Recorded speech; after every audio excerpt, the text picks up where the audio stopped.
Shalom, di sini saya akan membahas tentang kedaulatan Allah, salah satu atribut Allah. Allah memiliki berbagai atribut-atribut, namun di sini saya akan membahas tentang kedaulatan Allah. Membahas tentang kedaulatan Allah atas seluruh ciptaannya dan tidak diganggu oleh apapun. Kedaulatan Allah dinyatakan bukan hanya pada kehendaknya, tetapi juga kepada kekuasaannya. Kedaulatan Allah dapat dikatakan adalah kekuasaan tertinggi dan dalam suatu kedaulatan, dalam suatu kesatuan. Manusia yang memiliki kekuasaan tertinggi sekalipun tidak dapat mengatakan bahwa dia sama seperti Allah. Pemerintahan yang memiliki kekuasaan dalam suatu negara tidak dapat mengatakan bahwa ia sama dengan Allah. Kekuasaan adalah kemampuan yang dapat mempengaruhi pihak lain. Alkitab menyatakan secara mutlak tidak tergantung pada kondisi, waktu, karena Allah dengan bebas dapat melakukan kehendaknya. Kedaulatan Allah atau sovereignty of God juga dinyatakan dalam setiap apa yang dirancangkan oleh manusia, maka itu semua tidak dapat terjadi tanpa seizin Allah. Sehingga atribut tersebut menekankan jati diri Allah yang sesungguhnya. Absolut adalah kedaulatan Allah yang tidak ada hubungannya dengan tentangnya tidak satu pun yang Allah tidak ketahui.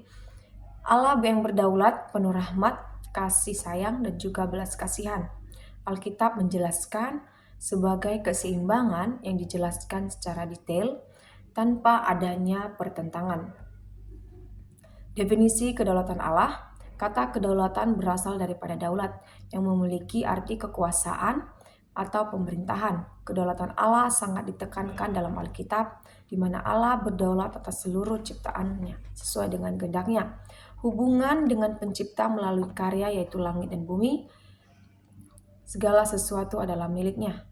Allah memerintah sebagai raja yang dengan sebenar-benarnya. Segala sesuatu tergantung padanya untuk melayani dia. Otoritas Allah akan segala sesuatu berada dalam kendalinya, memegang dan menentukan akhir dari segala sebagaimana kehidupan yang telah ditentukan untuk sedemikian. Adanya kehendak Allah yang berdaulat merujuk pada arti di mana keseluruhan natur moral Allah, termasuk sifat-sifat yaitu kasih, kesucian, dan kebenaran. Dalam hal penentuan juga, yaitu kekuatan dalam menentukan dan menetapkan. Adanya rencana yang telah ditetapkan dari semula, kekuatan dan melaksanakan rencana, peraturan hidup yang diberikan kepada makhluk ciptaannya, kuasa kedaulatan Allah yang dapat diartikan secara efektif dari naturnya atau jati diri Allah sendiri. Kedaulatan Allah tidak dapat dikontrol dalam hal ini karena dapat dilihat sebagaimana memilih manusia dengan memberikan janji, memberkati, dan mengutuk. Bukan berarti Allah sewenang-wenang, tetapi segala sesuatu yang dilaksanakannya sesuai dengan apa yang dikehendakinya. Tidak ada yang sama seperti Dia yang mengurangi atau menambahi kuasanya. Oleh karena secara mutlak, maka kuasanya juga tidak terbatas. Allah berdaulat dengan menyatakan dirinya dalam 3 pribadi, yaitu Allah Bapa, Allah Putra, dan Allah Roh Kudus. Dalam Alkitab sendiri mengatakan bahwa Allah yang berdaulat adalah Allah yang berada di luar kesanggupan atau transenden, juga Allah yang dekat dengan setiap umatnya atau imanen. Menurut KBBI, kedaulatan adalah suatu kekuasaan atau pemerintahan.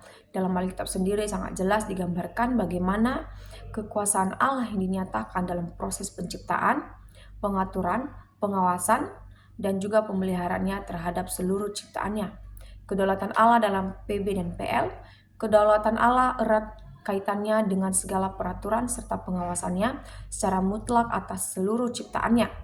Allah yang berdaulat duduk di atas tahta semesta alam, di mana semua terjadi, baik itu secara langsung dan juga dengan seizin Allah. Allah akan tiba pada tujuan-tujuan dan pilihan-pilihan manusia akan mempengaruhi jalan mana yang akan dia ambil, digunakan untuk mencapai tujuan-tujuan Allah, akan tetapi kedaulatannya memberikan kepada setiap manusia kebebasan dalam memilih dengan menyesuaikan diri untuk pelaksanaan kedaulatannya. Ayat-ayat pendukung tentang kedaulatan Allah dapat kita lihat dalam Keluaran 18 ayat 11, Ulangan 10 ayat 14, 1 Tawarik 29 ayat 11 sampai 12. berbagai ayat lainnya. Mengenai ayat-ayat dalam Alkitab memberikan penegasan bahwa sesungguhnya Allah berdaulat atas segala sesuatu, pemilik langit dan bumi. Perjanjian baru menjelaskan bahwa kedaulatan Allah dapat kita lihat dalam Kisah Para Rasul 17 ayat 24-26. Dia menjadikan semua bangsa dan umat manusia dengan menentukan musim-musim bagi ciptaannya. Makna teologis mengenai kedaulatan Allah adalah yang pertama, Allah menciptakan segala sesuatu terdapat dalam Kejadian 1 ayat 1, menjelaskan tentang dunia yang semulanya tidak ada, namun Allah yang berdaulat dan Allah yang menciptakan. Kedua, Allah yang berkuasa atas segala sesuatu dengan melakukan sesuai natur dan pribadi Allah. Dan ketiga, Allah yang mengendalikan dan mengontrol segala sesuatu adalah setiap yang ada di dunia semula berasal dari genggamannya. Kedaulatan Allah dalam 1 Tawarik 29 ayat 11-12, kedaulatan mencakup semua kepunyaan Allah, yaitu kebesaran, kekuasaan, kemuliaan, dan Dia yang memiliki semua di dalam dirinya. Dan pada dirinya, di dalam Tawarik 29 ayat 11-12 membahas tentang sumber dan segala pusat segala sesuatu yang melebihi dan melampaui semua, serta sanggup untuk menaklukkan dan mengalahkan segala sesuatu bagi dirinya.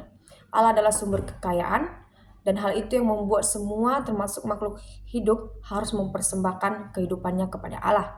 Tidak ada yang sama seperti Allah, karena Dia yang memiliki seluruh alam semesta. Kuasa kegelapan sekalipun Allah berdaulat dan dapat mengendalikannya.